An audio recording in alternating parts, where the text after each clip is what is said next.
All right, we got a little rain shower come in, so we're hoping the audio's still good.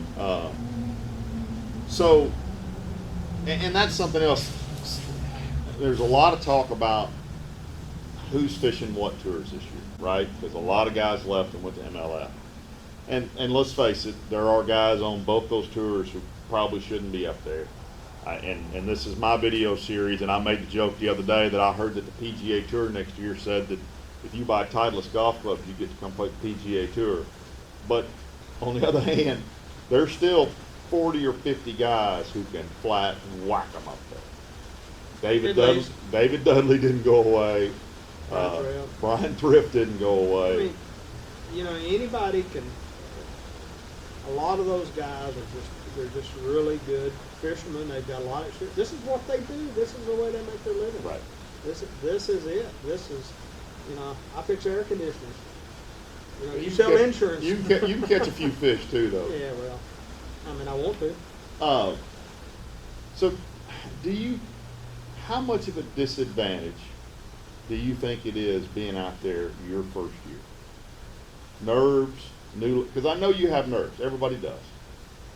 New lakes, you literally never laid eyes on before. There's definitely a disadvantage to that. There's no doubt about being familiar with the water. The rest of it, I don't know. I think the only time I had a mental breakdown was at Grand. I think I got off my game plan too early. I think I should have stuck to my game plan and kept fishing, covered new water and going and moving instead of repeatedly going back thinking my fish were moving up. Because I was in 6th place after day 1 and only caught 1 fish day 2. That was probably as big a letdown and disappointment of all the tournaments so far. It was worse than Rayburn tournament. Really? Yeah. So did you? I've talked about in the past. So if I'm running a circle, right, fishing a circle, and I start catching fish in one part of that circle, my circle gets smaller. Did you do that, or was it? My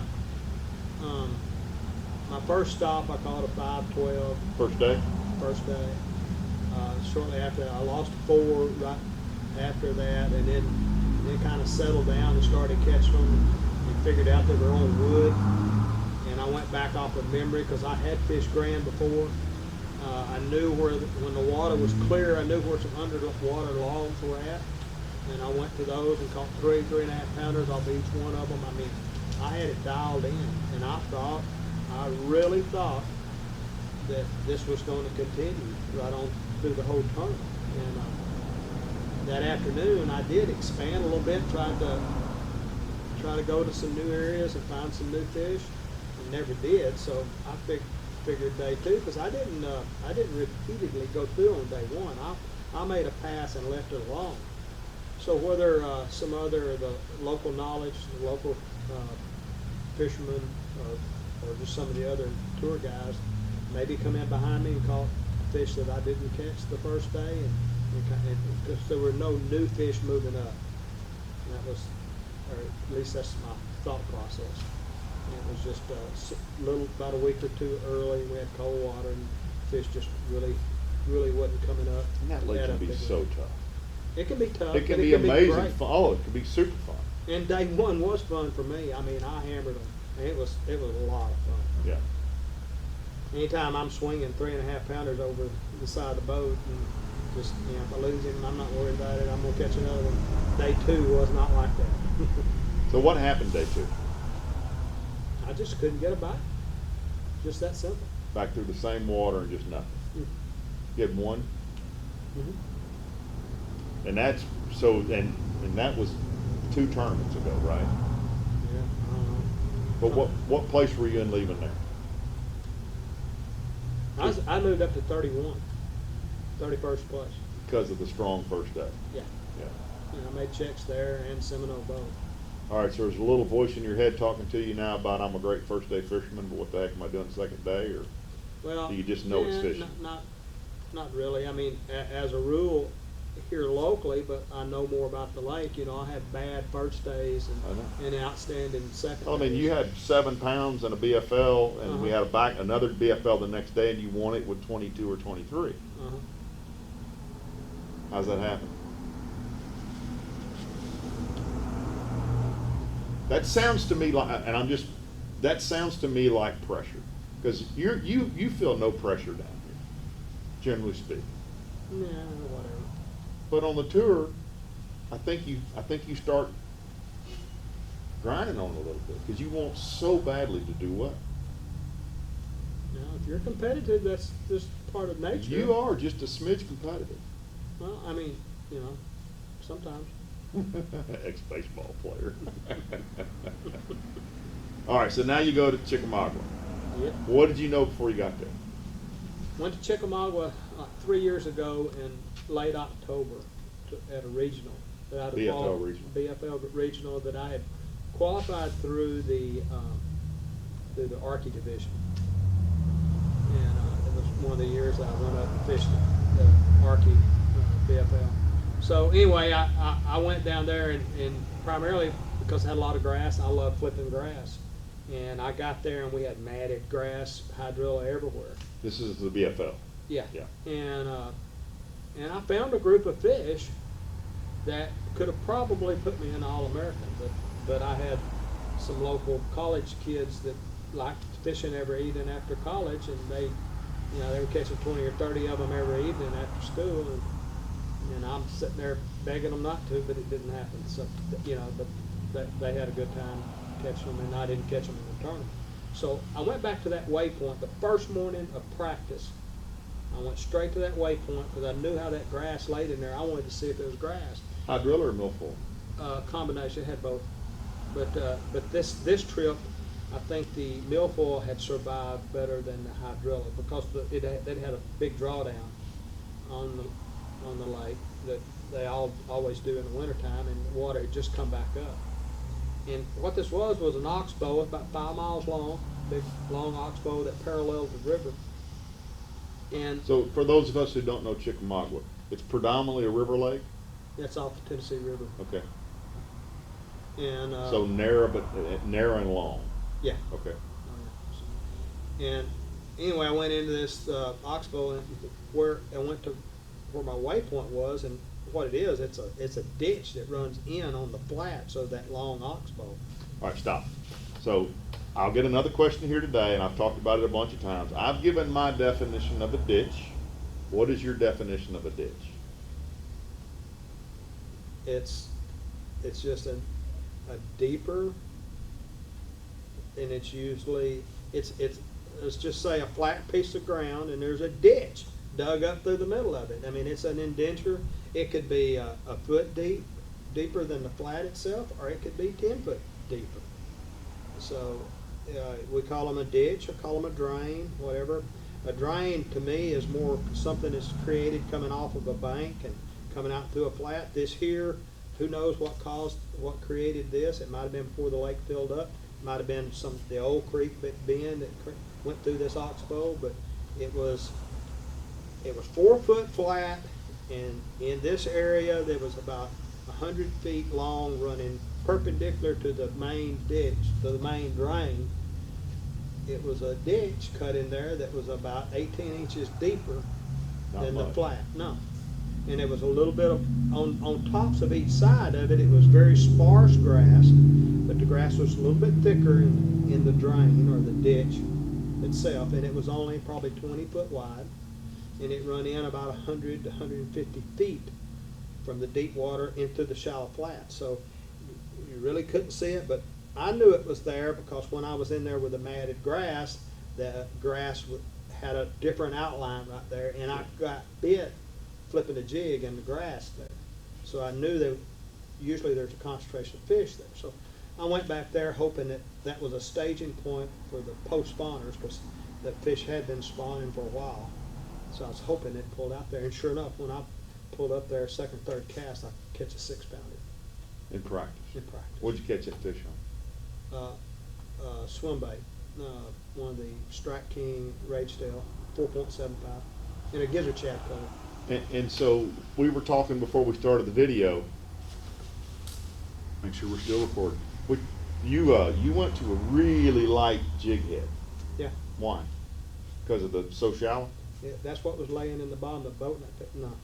Yes, it was because it's shallow. And I wanted, you know, a quarter ounce. I had to move it too fast to keep it out of the grass. And it stayed a little bit too deep. And it was moving, to me, it was moving too fast. Post spawners, as a rule, like a much slower moving bait. So, I don't know. I started off with that, and I got the cadence down, and I got the movement, and you know that bait really has good action at real slow retrieve. What head were you using? Started off with that bite me head, Uh-huh. and you know it's got a real sharp light wire hook on Sticky it. hook, yeah. Yeah, and I had it rigged up with that, and that fish broke me off when I got him up there because I wasn't wanting to show him. There was a lot of boats fishing the banks around. Oh, this is in practice. Yeah. Practice. Okay. So then I rigged up the next one with that same hook, but I cut the hook off then and super glued it up on it, and then I got 2 or 3 more bites, and then I got out of there because I didn't want anybody to see me fishing out there. To be real honest, because I was out in the middle of an oxbow with you know, I didn't want to put up a sign saying come out and check this. Right. All right, so you see we're sitting here laughing. There's a story Newberry's not going to tell. So you got in there. You obviously knew there was a wad of fish in there. Right. All right, take it from there. So, and it was dead on my waypoint from 2 or 3 years prior to that trip. So, so first morning, I found other fish. I found other locations. And you found some fish on some boat docks too, right? Oh yeah. I found, you know, I was getting 25, 30 bites a day on the boat docks. And, you know, I knew that I had to go through a lot of those fish to get my weights up. But see, since I didn't catch a lot of these fish off of this, I felt like that these fish had the potential to be 23, 25 pounds a day. I really felt like they were. I felt like it was really quality fish, and that's what I was hoping. And then I kept searching for other fish. You know, I found some other offshore stuff, and I could get bit, but I just had a feeling about the spot. All right, so let's look at a little bit of footage from the first.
It's not much, but it's fish.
fish. Feel better. So, you know this group of fish was there 4 days earlier at this point. Did you check them again later in practice? I went by there one day, and threw a swim bait through there and did get one bite, and it kept moving, and then I seen other people moving toward that area, and so I tried to get conversation going and get people off the track. But yeah, it's just part of defensive fishing. So, speaking of, how many guys up there are you talking to during the day that are fellow competitors? I mean, I know you and Matt Reed are pretty good friends. Mm-hmm. Who are the other guys you're talking to, or do you chat guys up when you see them on the water, or is everybody kind of head down and not talking much? No, we talk a little bit. You know, you run into somebody. I mean, I try to be as friendly as possible. But, you know, I don't purposely. I mean, Matt and I'll talk during the day, usually once or twice. If he's catching them, you know, we talk a little bit. But it's good to have a hand to reach out to if you're really struggling. Oh, definitely. Yeah. Yeah, I talk with Nick LeBrun. He and I, we talk quite often. There's several guys. I mean, you know, I don't really have a network that I go through a progression with. You know, Right. Talking to people. It's just there again. I enjoy it. But funny story. So you and Matt talk about broad subjects, not I'm catching them on this tree. How many times you and Matt Reed find the same group of fish this year? At Grand, we showed up in the same place, but this goes back for like 20 years ago. I mean, at Cedar Creek, we showed up the same place. At Lake Ouachita in Arkansas, in a BASS event, he shows up. He gets an earlier boat number, and he's on my jig fish that's out in the middle of nowhere. Isn't that amazing? Yeah. Just fish similar, think similar, and wind up on the same groups of fish. Yeah, I think he comes and looks at my GPS. You think that's what it is? Matt, quit looking at his. So tell a funny story. Before we had this place, I stayed at Dicky's house all the time, and I'm running up the lake one day. I don't know if you know this story. And I look over, and there's a waypoint right out in the middle of the lake out in front of each that says, "Dirty word, Ken Smith." Somebody got on my GPS and put a waypoint in there, basically said, "Screw you, Ken Smith, running down the lake." I'm like, what the heck? And to this day, nobody's ever claimed. Now, I will tell you that Brian O'Connor, whose son is an Aggie, and I think Brian's also an Aggie, left his boat here in my boat barn the other day, and he found 3 Razorback stickers stuck on his boat.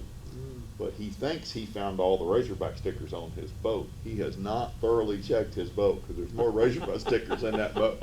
And the next guy that buys that boat may find those Razorback stickers, but they're darn sure in there. All right, so first day, you roll up on these fish, and I'm not going to show a ton of footage here, but you didn't have the cast down right off the bat. No, and you know, a lot of that is,